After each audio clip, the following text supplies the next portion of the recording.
sacred ground here, brothers and sisters. Let's understand, why is that boat there? That boat was a spiritual symbolic boat to symbolically to take Khufu back to the celestial now.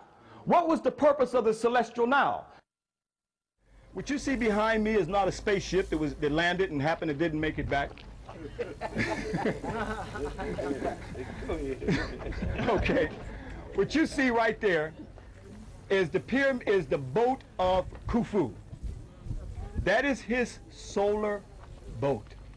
This boat is 140 feet long, longer than Captain Cook's boat. When this boat was excavated in 1954 in a pit, over 1,200 pieces, the boat was dismantled. And they reconstructed, took 1,200 pieces to reconstruct this boat of Khufu. Now, what was the purpose of this boat? This boat was called the Nuank. What is the Nuank? What was the Nuank? The flooding of the Nile was called the Nuank.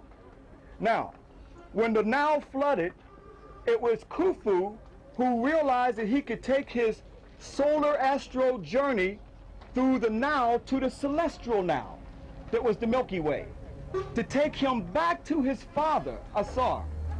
So the Milky Way was looked at as the celestial Nile, like the earthly Nile. So it was the Nuank that took him back. That was the purpose of his boat. That later it was corrupted into Noah's Ark. Noah's Ark was taken from the Nuank. This is where it came from. Nowhere are you going to find no Noah's Ark. If you were back at the time of 4,000 years ago, or during the time of Khufu, and you asked him about Noah, boy, what's wrong with you? You know nothing about no Noah. You see my boat here? This is where the story came from. The flood, the great flood. There were many floods. There was the flood of Zoser. It was Zoser during the time when he commissioned to Khnum into Upper Kemet to let the flood waters of the Nuank come back to flood the land, because here you see the drought took place, and Khnum said, you have not given recognition to your homeland, the south, Upper Egypt.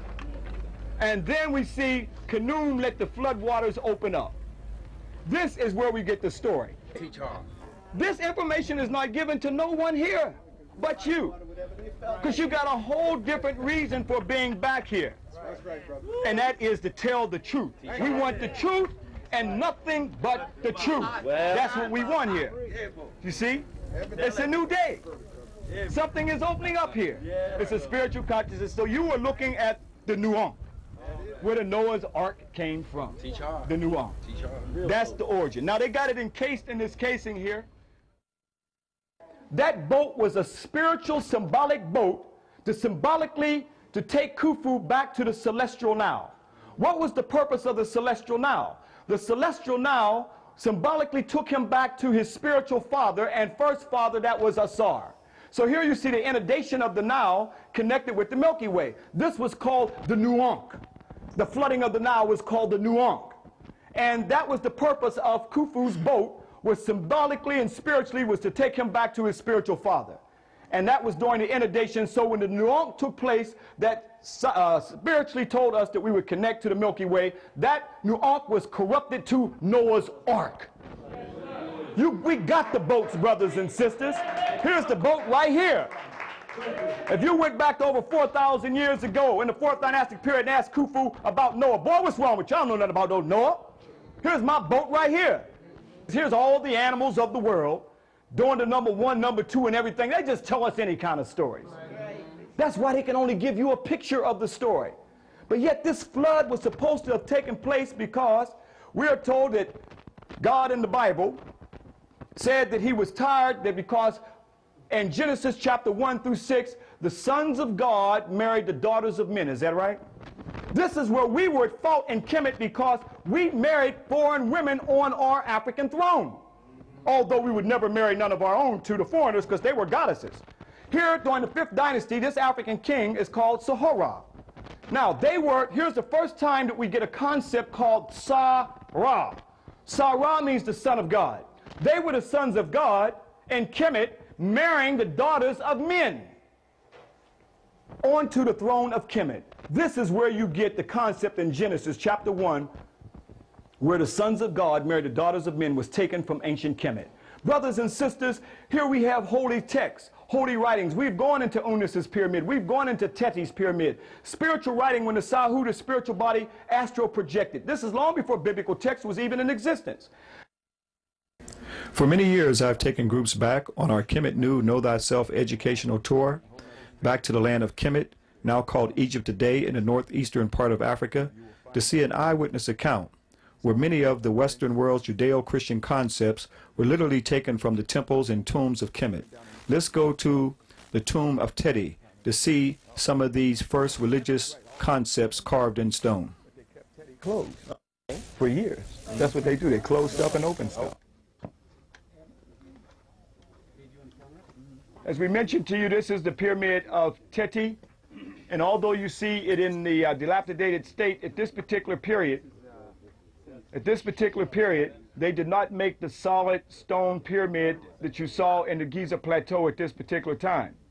Instead, they filled it in with a equilateral casing, but inside it was mainly rubble. But so through the dilapidation of the pyramid, you can see that the inner casing was mainly a rubble. But although it looks like this on the outside, it still is preserved on the inside, telling of the Makaru that I was mentioned to be truth of words to make the spiritual ascension into the spiritual realm. And this is the first spiritual, as they call today, religious text. This is the prototype of it all. That's what we're going to witness down here on the ancient.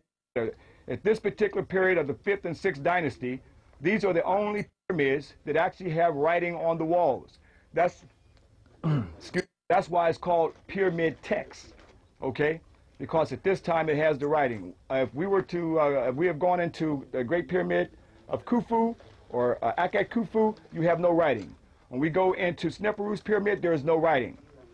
Only until we get into the 5th dynasty, 6th dynasty, like Unis and Teti, and during that period, we actually have the writing. You're coming down to see the earliest spiritual writing. When people say the Bible, the point is that that's why it says in the King James Version, diligently compared and revised. But revised to what? You have to come all the way to the pyramid text and coming forth by day and by night, where these spiritual writings were written long before King James, long before the New Americanized Version, long before the Septuagint version and all these other various versions. This is where the earliest spiritual writing is at. So we're going to go, I have to bend down a little bit, and we're going to come up in the chamber of Teti. Just a slight bend, you'll be okay.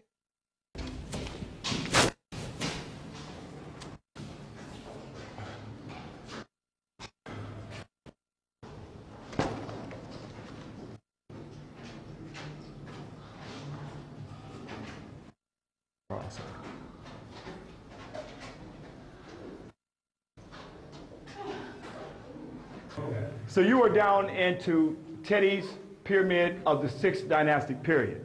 As I said before, the difference of the old kingdom pyramids that you saw at the Giza Plateau, that you're equally going to see in Dajor, is that those pyramids have no medunet, no writing.